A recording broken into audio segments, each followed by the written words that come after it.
But what a difference a few weeks can make. Last time we were on this putting green, it was looking very sad, very hungry, very tired, very neglected. We hooked in, we gave it a renovation, and forward track to today. It's hard to believe it's actually the same area. We've got amazing color, we've got good growth, we've got good recovery, and we're well on track to getting this putting nicely for Christmas Day. I thought today would just give everybody a little bit of an update, take you around and show you a few things that I've discovered that I need to sort out, and basically just bring you guys up to speed on what's going on. Since I've been spending a little bit of time on this green again, I've noticed a few little weeds that have popped up that are going to need to be treated. Now, as you've seen, I've just given this a mow, and a lot of herbicides state that you need to have at least 3 days either side of mowing before applying a selective herbicide. Now, it can be for a number of reasons, but to keep it simple, basically what it's sort of to do with, it's making sure that the grass is not under any stress, the weeds are not under stress, everything's actively growing, and it also just gives it a little bit more of the material or the plant for the product to work with. So always follow those labels, generally 2 to 3 days either side. So what I'm going to plan to do is, if you have a look over here, in my little patch of Primo zoysia here, I have got a little bit of creeping oxalis that has snuck in.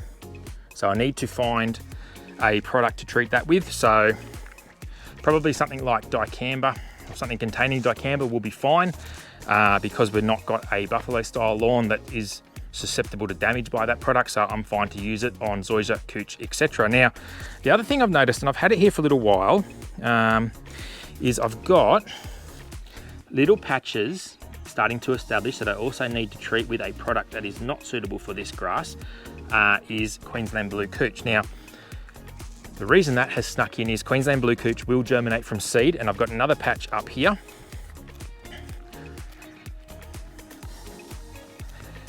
Where is it? Here it is here. And it's actually quite a large patch here. So I want to try and get on top of that. Now, it's actually come from over here. So in this bottom section here, in this, if you want to call it the rough, pretty much all this section down the bottom here, or most of it, is actually Queensland Blue Cooch. So going forward, I probably need to spray all that out and just leave the other cooch that's there, the green cooch that's there, take hold. I did actually, years and years and years ago, way before I did the channel, I did actually throw a bit of Queensland Blue Cooch seed around the place, sort of thinking that might have been the way I wanted to go. But going forward, it's not, so I'm gonna actually get rid of it. So yeah, that area there needs to be sprayed out, because I'm starting to get seeds blow in and seeds starting to take root on the green here. And it's not what I really want to achieve. Anyway, so today, what we're going to do is, I'm going to put out some Plant Doctor products. I'm going to put out some of the humic acid, so the Quantum H. I'm going to put out some seaweed. I'm going to put out some Stimulizer, just to help continue for this here, to continue to stay healthy, help it to fill in. I don't need to apply anything in the way of liquid fertilizers, because as you can see, we've got plenty of growth, plenty of color, and I'm happy. I'm absolutely happy with where we're tracking, considering we're almost into December. So I've got about 4 weeks to get this right, and that'll be plenty of time to get this green looking right. Once we've done that, I'm going to move on to extending my zoysia. So I thought what I'd do, just going to grab the little scalpy mower out. It's going to get rid of all this dead cooch. Now, this will actually need another hit of Roundup. It's had one hit, but as you can see, we have got some areas that are starting to creep in, and I don't know, I'm not quite sure what that is actually. Got that there, but there's a little bit there. So it'll take a couple of hits, another bigger section here. So I need to get rid of as much cooch grass out of that as I can before I think about transplanting any more of the zoysia. So the zoysia is more of a long-term project. It's a slow to establish kind of lawn. It was just over 12 months ago now that I put in this section over here. And as you can see now, it's probably 99% covered in, and it is getting mown at green height. And it is also looking a lot better than what it was the other week. You can see probably a little bit more of a whiter tinge to the plugs this direction, not so much this way. And that's more to do with how the sun looks, and it doesn't actually look that noticeable on camera.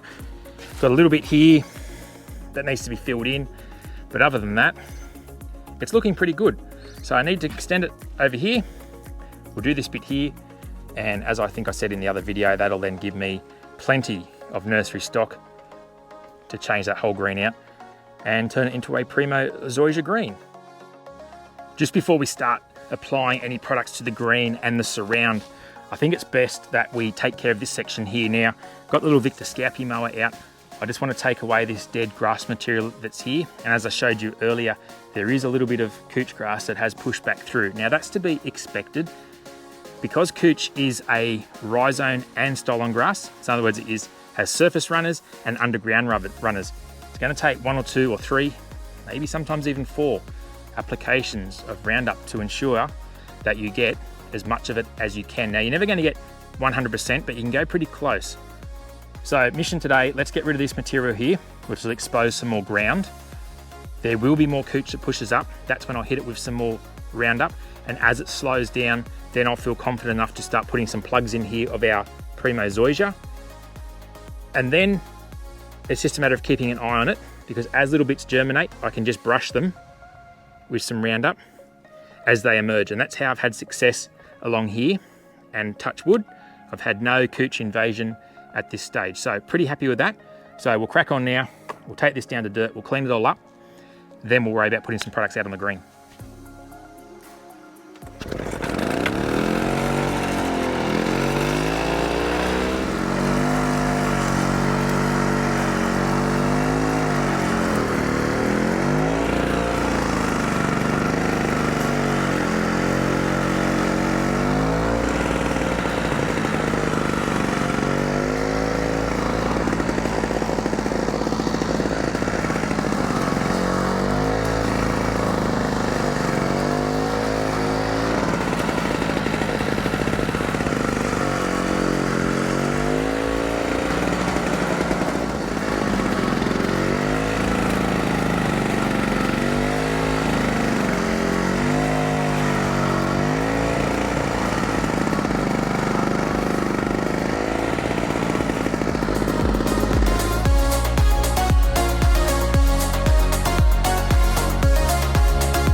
Okay, so we'll leave it like that now. As I said earlier, there will be more couch that comes through, but for now, I'm happy with that. We've taken away quite a bit of dead material, more than I actually thought there would be there. Still a tiny little bit there in places, but as I said, I'm not too concerned at this stage.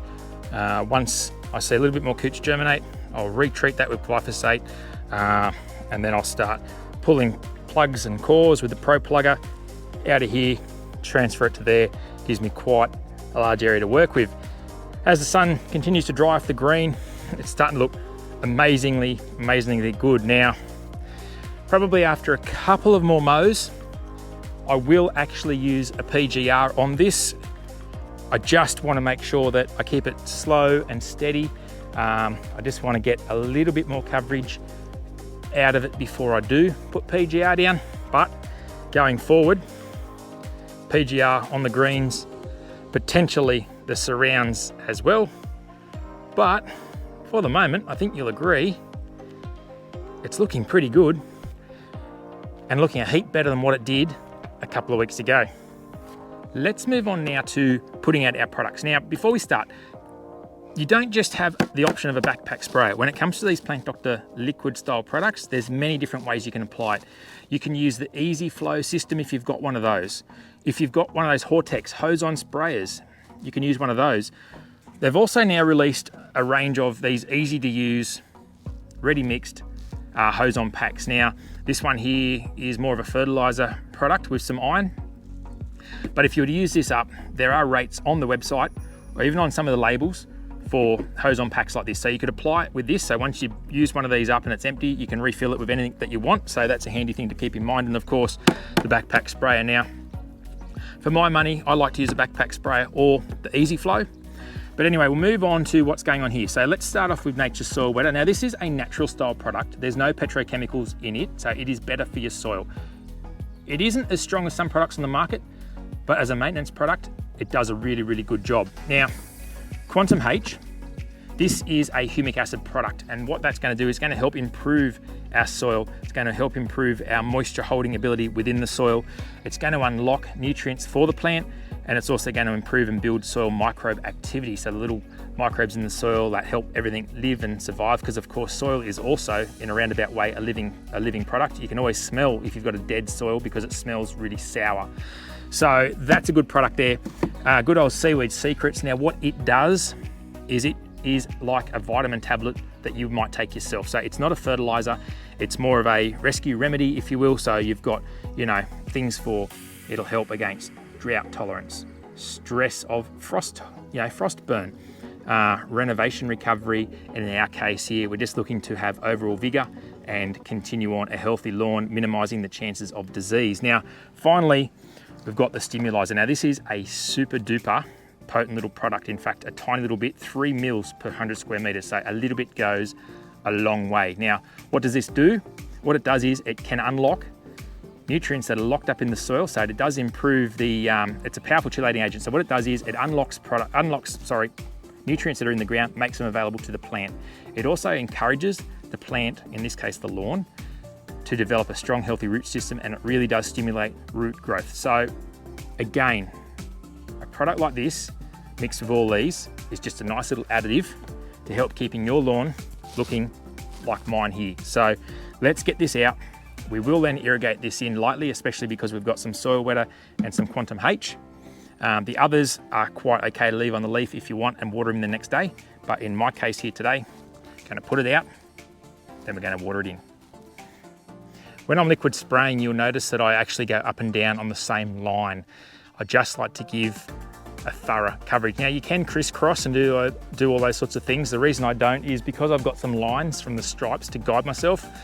Pretty confident I don't get any misses. So I just go up and back on the same line, move across, get a nice good covering on the leaf rather than just a quick mist over. It's just a personal preference that I do. There's no right or wrong.